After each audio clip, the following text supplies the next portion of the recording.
Republic of the Philippines, Department of Finance, Bureau of Internal Revenue, July 29, 2020, Revenue Memorandum Circular Number 76-2020. Subject: clarifies certain issues on the filing of BIR Form Number 1709 or the related party transactions, RPT form and its attachments.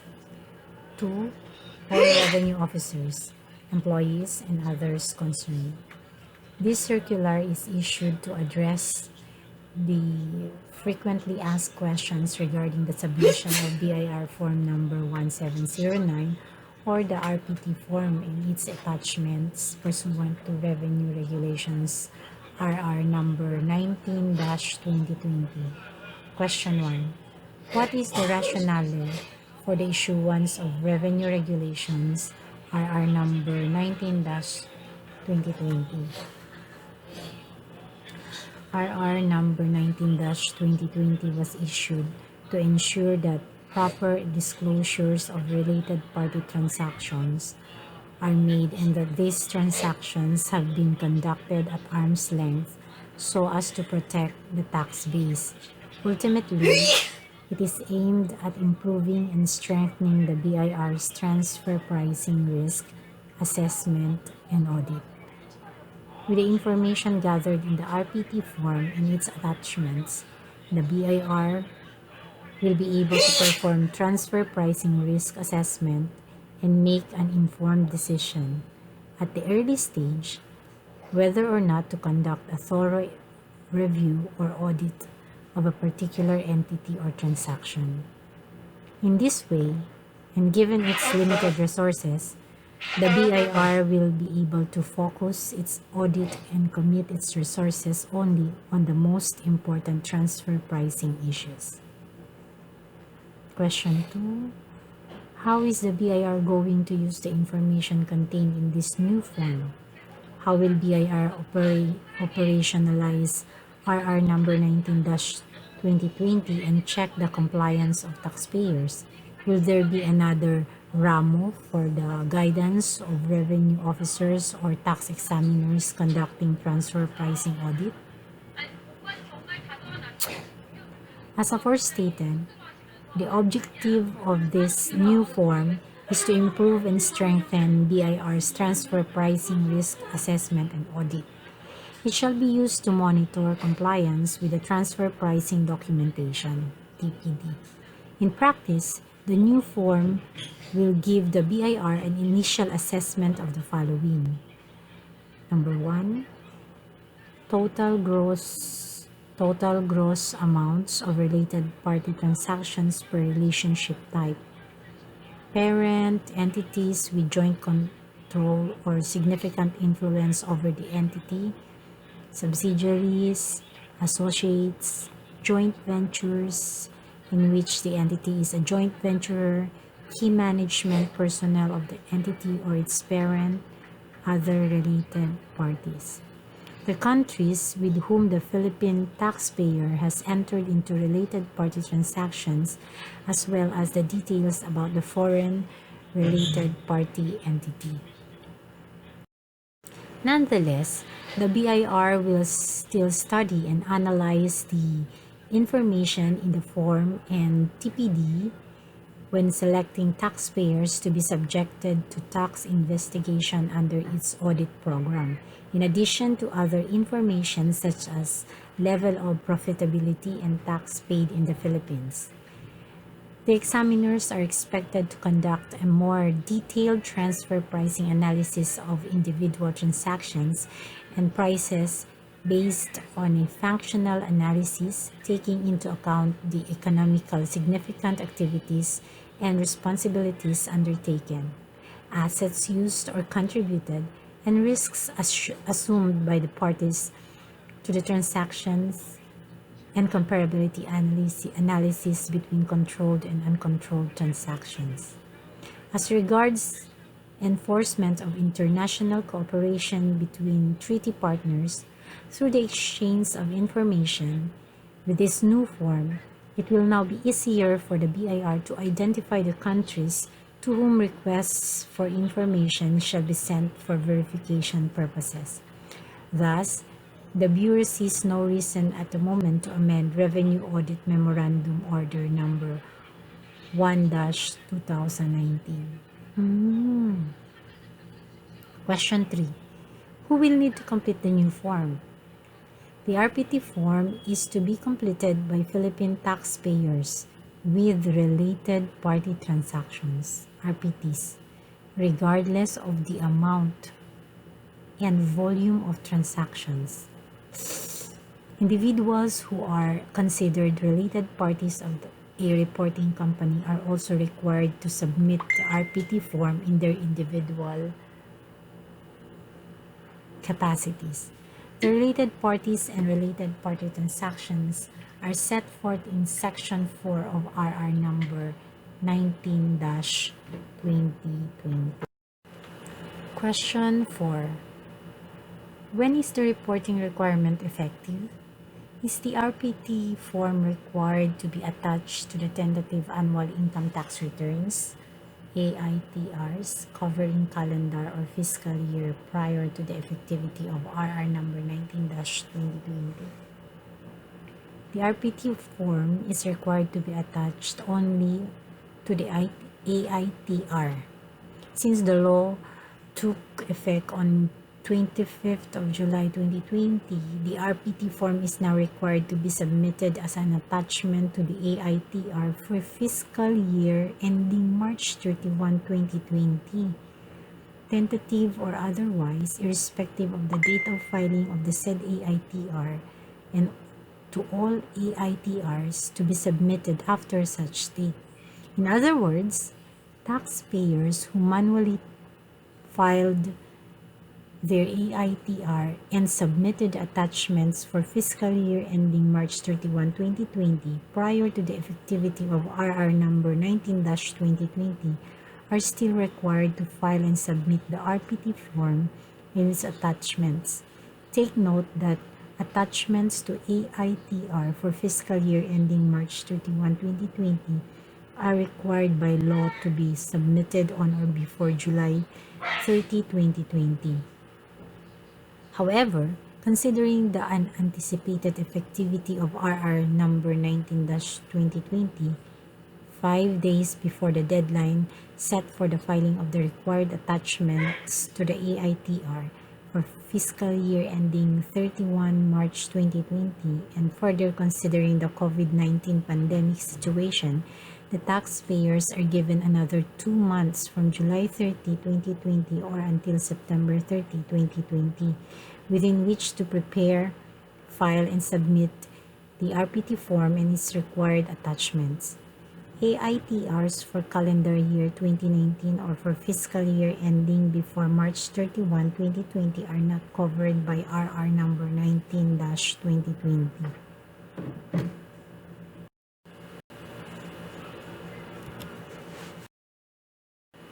Question 5.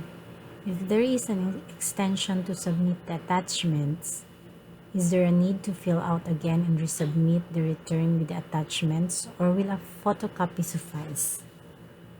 There is no need to resubmit the AITR once it has been filed with the BIR. The taxpayer will only have to attach a photocopy of the duly filed AITR when submitting the RPT form and its attachments. Question 6. What is the manner of filing of the RPT form and its attachments? Given the file size, the RPT form and its attachments shall be manually filed unless there is another revenue issuance mandating their filing electronically. Question 7. When is the deadline for submission of RPT form and its attachments? For manual filers, the RPT form and its required attachments must be submitted together with the AITR and other required attachments at the large taxpayers division or revenue district office, RDO, where the taxpayer is registered, on or before the statutory due date. For EFPS filers, the hard copy of RPT form and its required attachments must be submitted manually and stamped received at the LT Division RDO where the taxpayer is registered within 15 days from the statutory due date or actual date of electronic filing of the EITR, whichever comes later. If the RPT form will be accomplished and filed manually, are there printed copies of such form available in the BIR offices that taxpayers can use? The RPT form is downloadable from the BIR website as BIR form number 1709. As a proof that it was duly received by the BIR, the form must bear the stamp of the office with the date of actual receipt thereon and the signature of the receiving officer. Question 9. If manually prepared, the spaces provided for on the form may be inadequate, considering there are a number of related parties in a multinational company. How can this be accomplished? As stated in the RPT form, the taxpayer may use additional sheets if necessary. Alternatively, the taxpayer may transpose the form into an Excel format, print a copy thereof, and attach it with appropriate marking as Annex A, etc., as an integral part of the RPT form. This attachment should be indicated in the appropriate column, for example, in Part 2 or 3 thereof, with the notation C attached Annex A.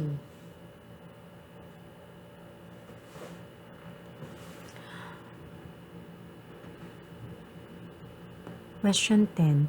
Are all taxpayers with RPTs really required to attach a TPD? Yes.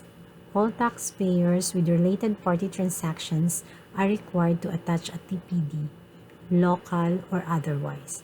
Regardless of the amount and volume of related party transactions, the TPD should include date of creation or preparation so as to ensure its applicability to the RPTs conducted in the taxable year concerned. Question 11. What is the required TPD? The TPD to be submitted must be the documentation upon which taxpayers relied to determine the transfer pricing prior to or at the time of undertaking the RPTs. Nevertheless, the BIR will also accept TPD prepared not later than the filing due date of the tax return for the taxable year in which the transactions took place. Simply put, what the BIR requires is the TPD prepared prior to or at the time of the transactions or after the transaction, but not later than the date of filing of the tax return for the fiscal or calendar year in which the transaction takes place. Requiring the submission of contemporaneous documentation ensures the integrity of the taxpayer's positions. Question 12. Is it required that the TPD be updated yearly? Does BIR expect to have an annual updated TP study? Whether or not the TPD has to be updated yearly, the following must be considered. Number 1, if there are significant changes in the business model, the factors or conditions considered in the drafting the TPD and the nature of the RPTs, then the TPD has to be updated. And number 2, if there are none, the old TP shall suffice. Question 13. If the parent company has a TP documentation already covering the transactions with subsidiaries, can the subsidiaries use that for their purpose? Can we attach a TPD of the other transacting related party or even the master file of the group? Yes, provided the taxpayer relied upon such TP documentation in determining the transfer prices. The local file is preferred. However, since it provides a more detailed information relating to specific intercompany transactions. Question 14. For this year's filing, can we attach a past year's TPD?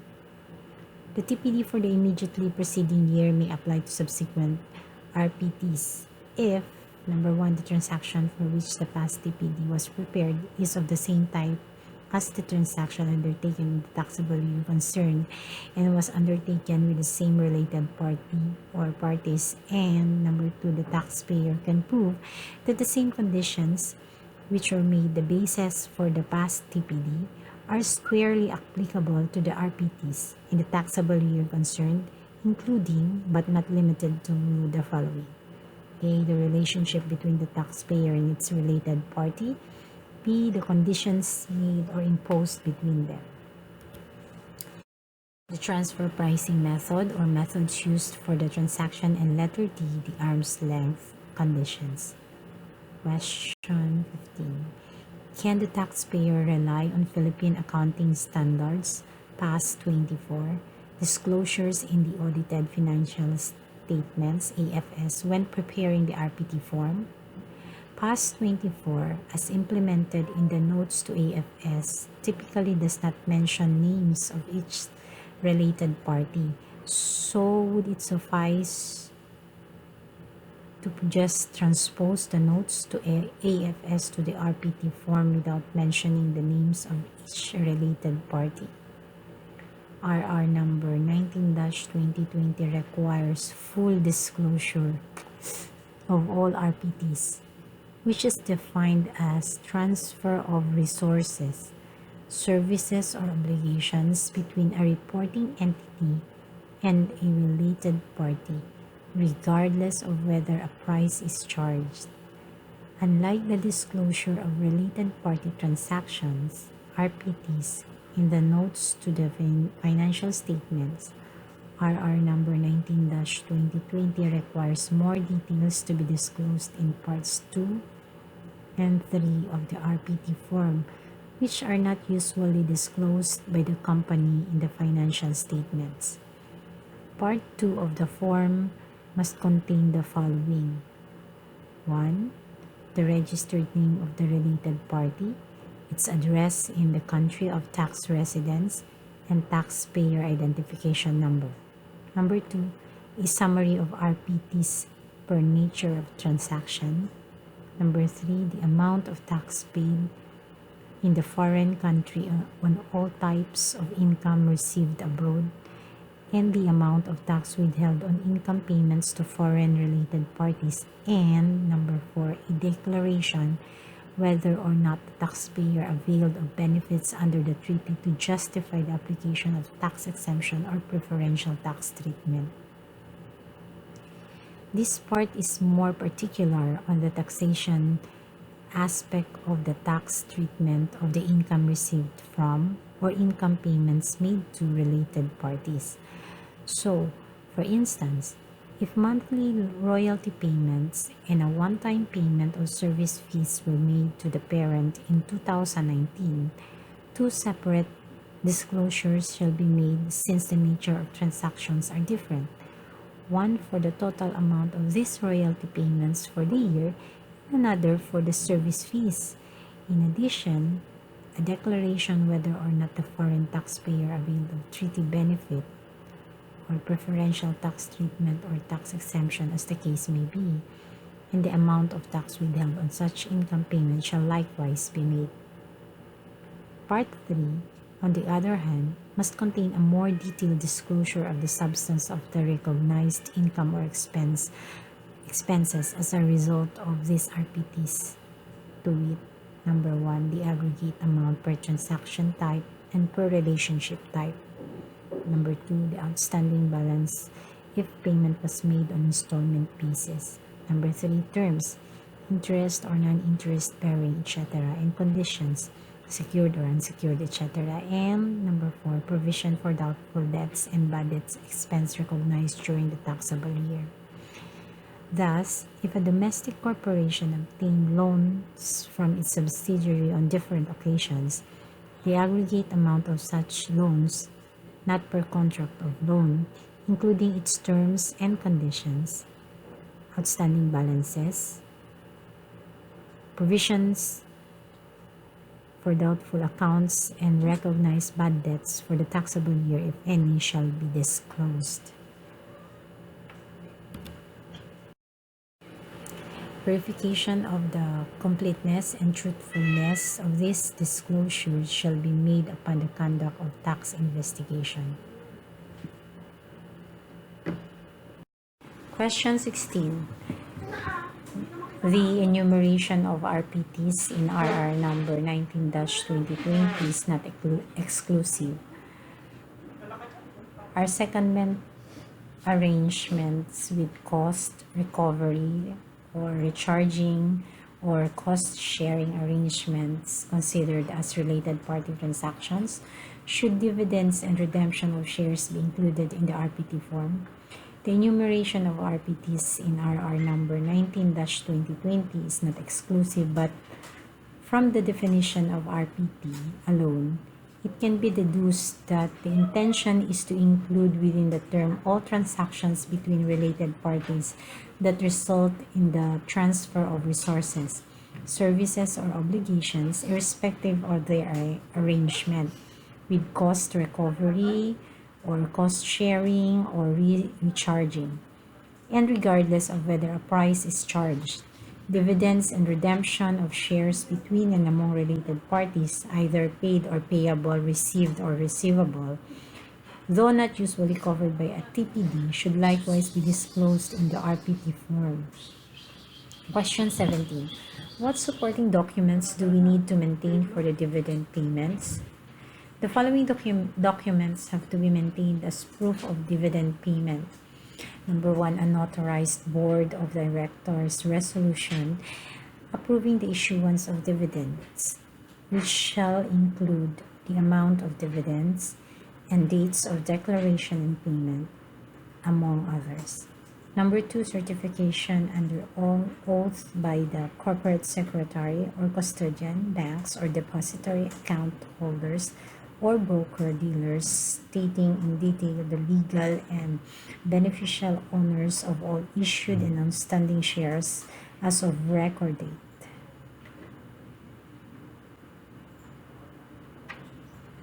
Their corresponding subscriptions, date or dates of acquisition, percentage of ownership, and the allocation of dividend. General information sheet for the year immediately preceding the date of declaration. Number 4, proof of payment of such dividends, bank certificate, telegraphic or wire transfer, etc., and proof of payment of withholding tax. Question 18. If cost-sharing arrangements are considered as related party transactions, are these required to be in a formal written agreement, or will email exchange suffice? Some cost-sharing arrangements are abusive RPTs. This makes necessary the submission of a formal written agreement or contract to prove that these are legitimate expenses, in addition to other documents to substantiate the same. Examples, receipts, proof of payment, etc. To prove that the transaction is legitimate and necessary is one thing, and to prove that the transaction has been conducted at arm's length is another thing. Question 19. Are all contracts required to be attached? What if voluminous and multiple contracts are involved? All contracts are required to be attached, regardless of volume. In lieu of submission of hard copies of the required documents, the following procedures shall be strictly observed. Number 1. Scan the original copies of all attachments through scanning machine or device. Number 2. Save the copies in PDF file format and rename each file using the following format: registered name of the taxpayer, type of document, taxable year. In case of multiple contracts, the file name of each contract shall contain the following information: registered name of the related party, name of contract. All files shall then be stored in a digital, versatile disk recordable DVD-R. Number 3, label the DVD-R containing the soft copies of the required attachments in accordance with the format prescribed in Annex A hereof. Number 4, submit the duly accomplished DVR to the BIR office where the taxpayer is duly registered, together with a sworn certification duly signed by the authorized representative of the taxpayer who has the custody of the original documents or has been involved in the preparation and signing of the original documents, stating that the soft copies of the required attachment to the RPT form contained in the DVDR are the complete and exact copies of the original thereof, which shall be made available during audit for verification purposes. Question 20. Would the taxpayer be required to attach all related party contracts entered into during the year, or only those contracts that remain in force upon filing of the ITR? Can representative contracts be attached if voluminous and repetitive? It must be emphasized that the contracts are the primary proofs of transaction, and principal and supplementary receipts only serve as supporting or corroborating evidence. The contracts to be attached to the RPT form are those executed by the parties to substantiate the RPTs in the taxable year concerned. Thus, if the related parties executed a contract in the taxable year concerned but are intended for transactions to be entered into in a subsequent year, said contract is not required to be attached. On the other hand, contracts executed in the previous year but are still enforceable and applicable to the RPTs in the taxable year concerned have to be attached. Question 21. In a normal business sale of goods transaction made by a non-resident head office to a PE's subsidiary, are there other required documentation aside from the sales invoice and delivery receipts? Since these are related party transactions, the same must be covered by a TPD and a contract of sale of goods or any equivalent genuine document must be submitted in support thereof, in addition to the sales invoice, delivery receipts, and proof of payment of the consideration. Question 22. What are the consequences for non-filing of the RPT form and its required attachments? What if there is no actual TPD? Would it be okay to submit the RPT form without TP attachment? A penalty of not less than 1,000 pesos but not more than 25,000 pesos shall be imposed for failure to file the RPT form and its attachments due to reasonable cause and not to willful neglect pursuant to Section 50 of the Tax Code, to wit,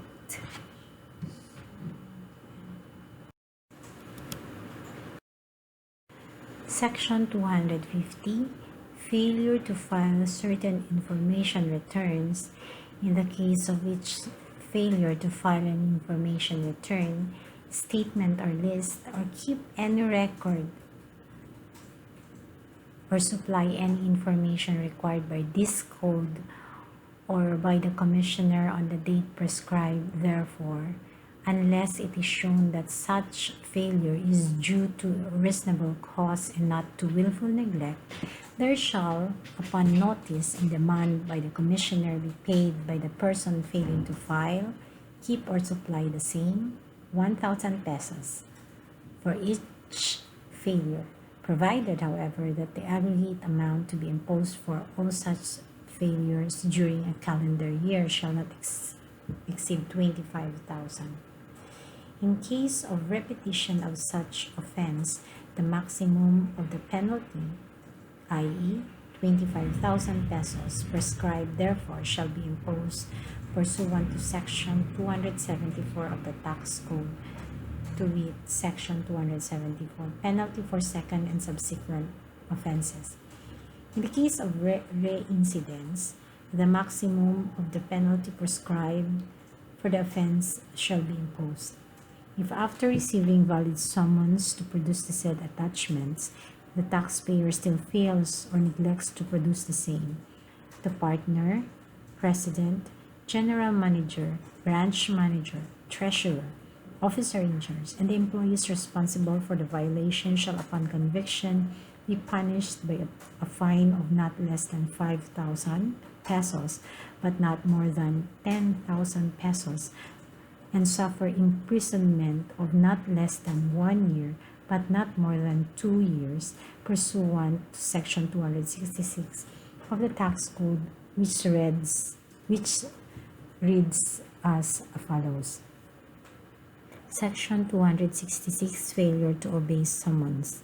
Any person who, being duly summoned to appear to testify or to appear and produce books of accounts, records, memoranda, or other papers, or to furnish information as required under the pertinent provision of this code, neglects to appear or to produce such books of accounts, records, memoranda, or other papers, or to furnish such information shall, upon conviction, be punished by a fine of not less than 5,000 pesos, but not more than 10,000 pesos, and suffer imprisonment of not less than 1 year, but not more than 2 years. Question 23. Please confirm our understanding that the proof of payment of foreign taxes required as an attachment to the RPT form pertains to the foreign taxes paid by a Philippine taxpayer for its income earned abroad arising from a related party transaction.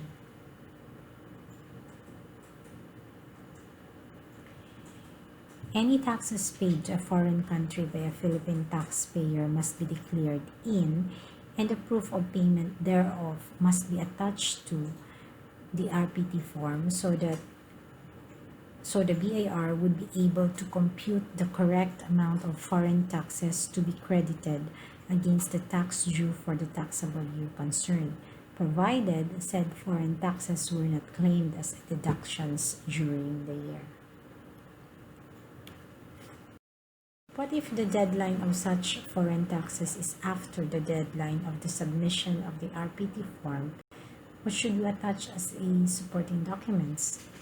If the taxpayer earned an income from its related party in a foreign country but has yet to pay the tax thereon, after the filing of the RPT form, the taxpayer still has to declare in the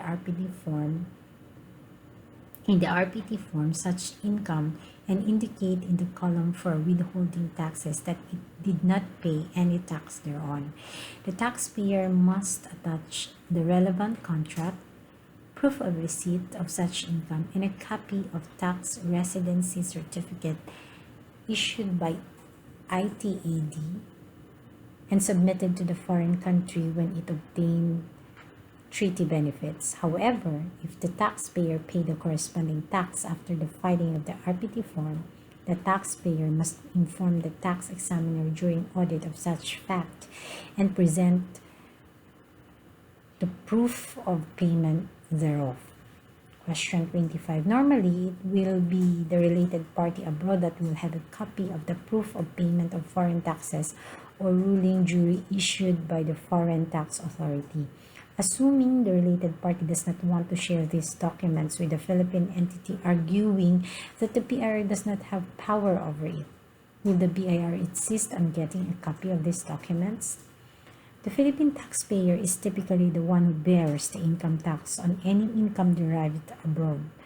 Therefore, it has the right to know how much taxes did it have to pay in the foreign country, and the right to obtain any document related to the payment of foreign taxes, such as a copy of the return filed for said income and or a copy of the ruling issued by the foreign tax authority.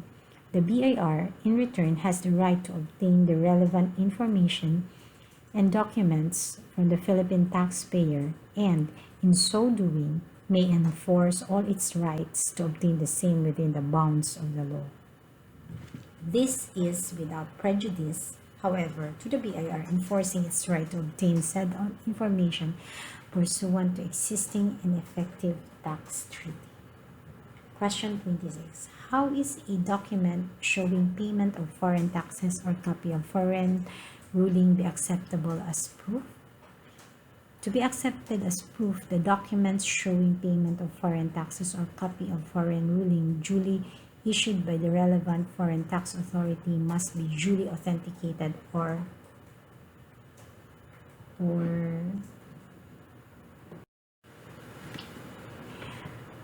again, to be acceptable as proof, the document showing payment of foreign taxes or copy of foreign ruling duly issued by the relevant foreign tax authority must be duly authenticated or apostillized. Question 27. Does Part 4F pertain only to tax treaty relief application, TTRA, involving related parties? The TTRAs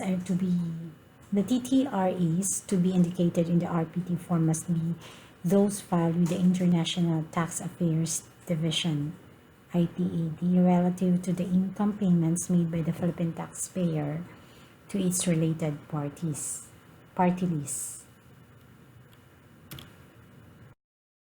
It is imperative, then, for the tax examiners to coordinate with the ITAD as to the status of these pending TTRAs.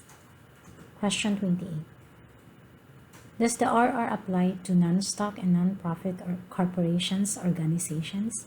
Generally, RR number 19-2020 only applies to corporations conducted for profit, since they are more likely to make material misstatements in their financial statements and tax returns to evade the payment of the correct amount of taxes. However, since a non-stock and non-profit corporation is allowed to engage in activities conducted for profit without losing its tax-exempt status for its not-for-profit activities, it is likewise required to comply with RR number 19-2020 if it has related party transactions. Question 29.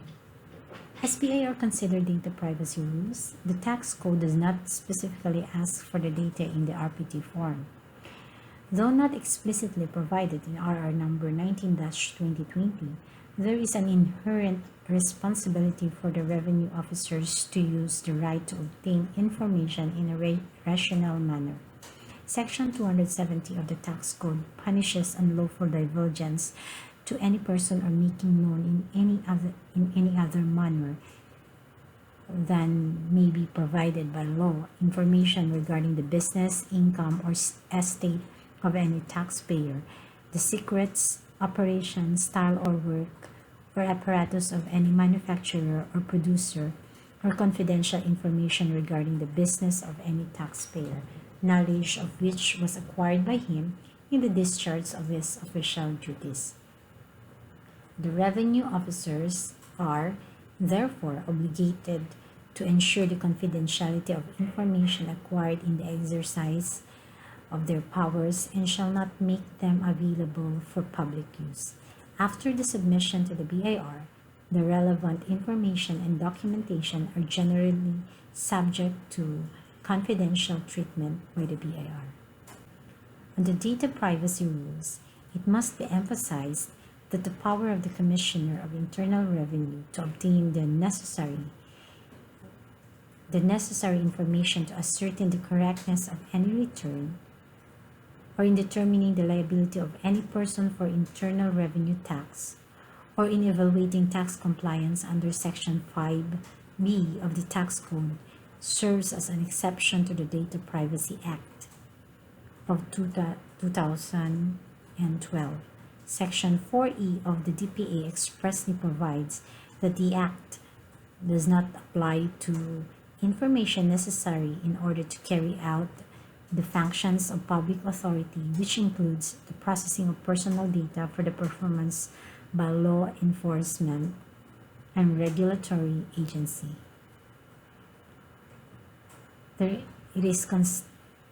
They're constitutionally and statutorily mandated functions. Though the tax code does not specifically ask for the data in the RPT form, the Secretary of Finance is not prohibited from issuing rules and regulations to mandate the disclosure and submission thereof.